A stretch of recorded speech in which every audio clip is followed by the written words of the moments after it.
यहूदियों, अब करुण पुकार का समय है। समर्थ सदगुरुदेव श्री रामलाल जी सियाग, दादा गुरुदेव ओम श्री गंगानाथ जी योगी, सभी गुरु भाइयों और गुरु बहनों को जय गुरुदेव, जय दादा गुरुदेव। आज गुरु सियाग सिद्ध योग की बुक से हम आगे का वीडियो देखते हैं। यहूदियों, अब करुण पुकार का समय है। वीडियो पूरा देखें और सोशल मीडिया से गुरु सियाग लिख के, संजीवनी मंत्र लिख के सदगुरुदेव के श्रीमुख से आप पहली बार मंत्र सुनकर आराधना, दीक्षा लेकर आराधना कर सकते हो।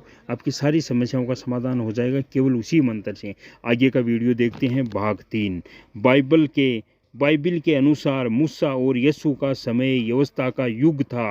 यीशु ने जिस सहायक के भेजने की प्रतिज्ञा की है, जब वह प्रकट होकर पवित्र आत्मा का बपतिस्मा, शक्तिपात दीक्षा देकर संसार भर के लोगों पर अनुग्रह करना प्रारंभ कर देगा, तब व्यवस्था का युग समाप्त हो जाएगा। इस संबंध में यीशु ने भी सेंट मैथ्यू 5:27-28 में कहा है, यह न समझो कि मैं व्यवस्था या भविष्य वक्ताओं की पुस्तकों का लोप करने आया हूँ। लोप करने नहीं, परंतु पूरा करने आया हूँ।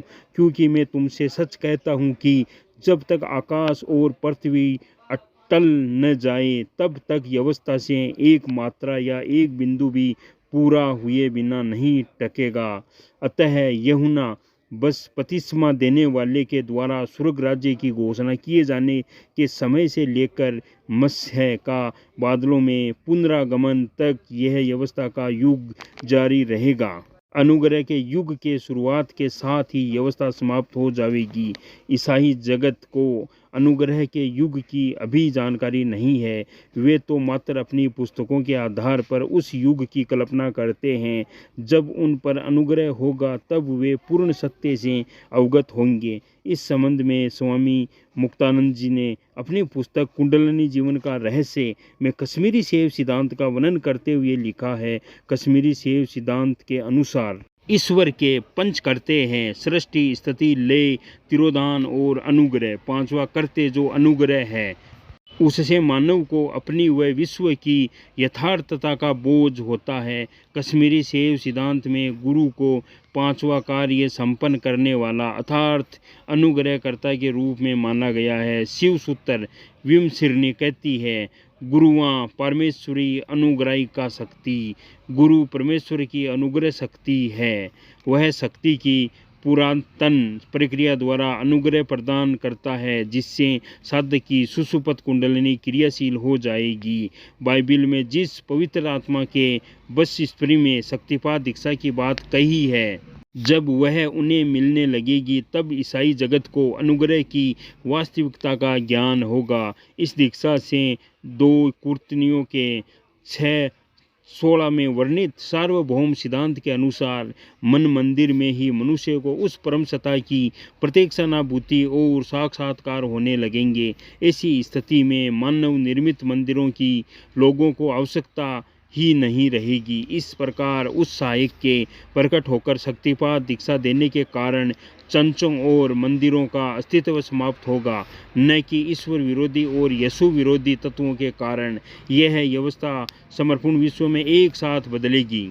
हे यहूदियों, यीशु और परमेश्वर के भारी श्राप के कारण यहूदी जाति का भारी संहार होने वाला है। उसे ध्यान में रखते हुए करुण पुकार का समय है। उस महान आत्मा ने बहुत दुखी होकर यहूदियों को कहा था, तुम्हारा घर तुम्हारे लिए उजाड़ छोड़ा जाता है, क्योंकि मैं तुमसे सच कहता हूँ कि अब से जब तक तुम न कहोगे कि धन्य है वह जो प्रभु के नाम से आता है, तब तक तुम मुझे फिर कभी न देखोगे।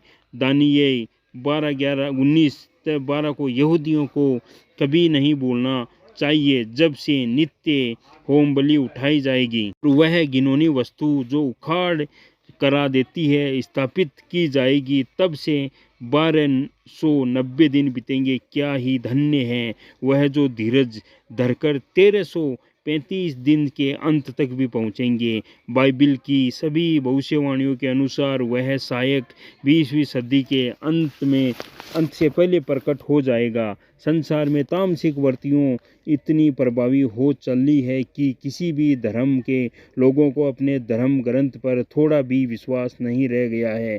सभी लोग ऐसा मानकर चल रहे हैं कि ऐसा कुछ भी नहीं होने जा रहा है।